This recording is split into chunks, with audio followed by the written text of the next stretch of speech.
Hey, my beautiful bitches, it's me, Fiona St. James, and welcome to another episode of Fiona's Coffee Talks. And as always, I like to start off every day with a fresh, hot, black cup of coffee. Hold the cream! I'd love to. And of course, I think of my favorite quote of the century by Oscar Wilde, which says, "Life is too important to be taken seriously, so lighten up, folks." So today's topic is, drumroll please, travel time, part 5.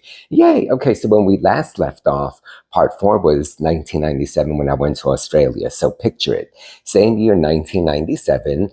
A couple of months after that, then I went to New Orleans and I had never ever been there. And it was always kind of my dream to go there because you always hear all these wonderful, beautiful things about it and how it has a European feel. And the French market, oh my God, that whole area was incredible. I was staying with friends of mine who lived like 5 minutes away from there. And of course, I was there every day. That's where all of the gay bars are. And, I had just missed Mardi Gras because I didn't want to be there for all that craziness.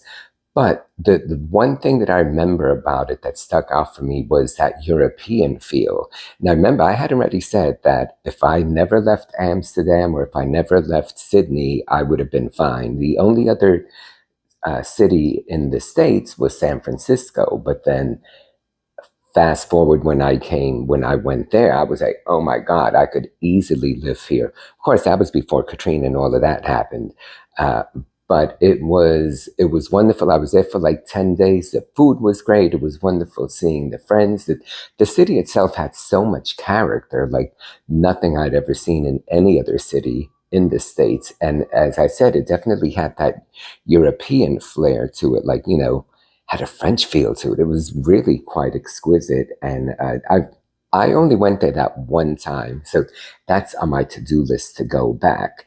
But then right around that time, one of my best friends in the whole wide world, hey, Droopy, he and his partner had gotten whatchamacallit, a condo in South Beach. So then right around that time, actually maybe a couple of years before, was when I then started going to South Beach a lot. So then I found myself there like literally like 3 times a year for years. That was like my hot spot. And South Beach at the time when it first became South Beach, and the gays, we fix the place up, get it all fierce, and then suddenly it gets gentrified and we get kicked out of our own shit, because now when you go to South Beach, totally different ball game than when I started going back in the 90s. And I went there, I'd say, from like mid 90s, 95 till about 2007, like pretty consistently. And then it was the last couple of times that I went there, I kind of felt like this is not the same.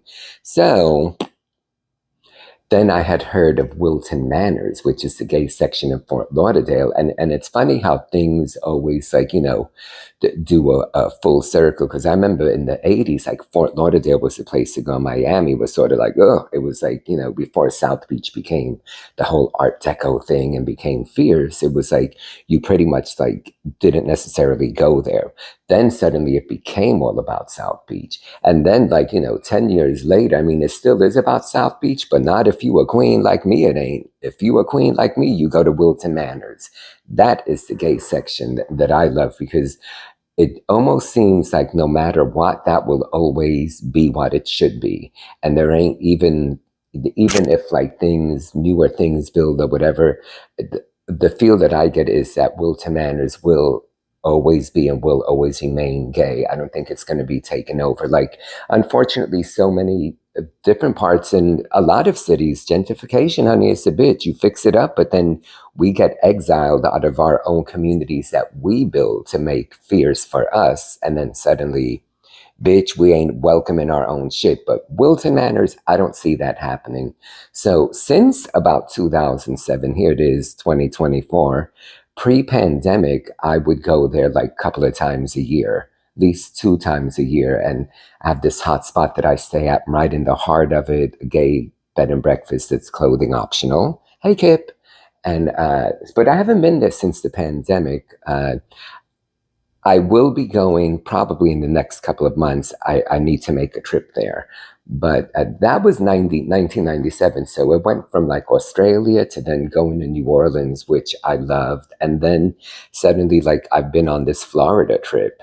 Granted, it's been about, 4 or 5 years, but as I said, that will change.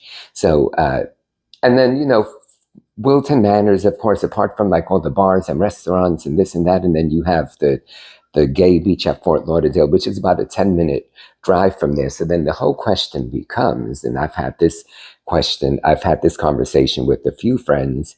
A few of my friends, they're very much into like staying at the beach. I think it's called Sebastian Beach. The gay beach in Miami, in South Beach, was 12th Street, I believe.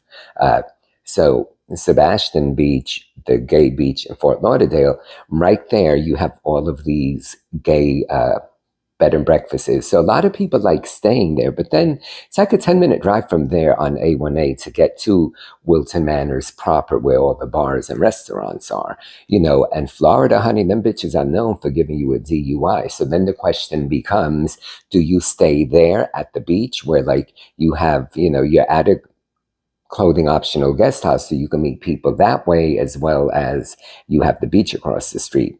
See, I'm not one to stay at a beach for, no more than X amount of hours anyway. So I would much rather stay in the heart of where it's all at. And if I want to go to the beach, then you jump in a car, Lyft, whatever, for $10. And I think now they even, at least at one point, they had like a little car or trolley or something that you could jump on for free that took you from like, one spot to another spot. I don't know if it went all the way to the beach, but at least in Wilton Manors it did. So that's the big question. If you go to Fort Lauderdale, do you stay at the guest houses where the beach is at, or do you stay in Wilton Manors proper? I vote for the latter. Up to you to decide. All right, guys, so that was my 1997. Thank you so much for being here.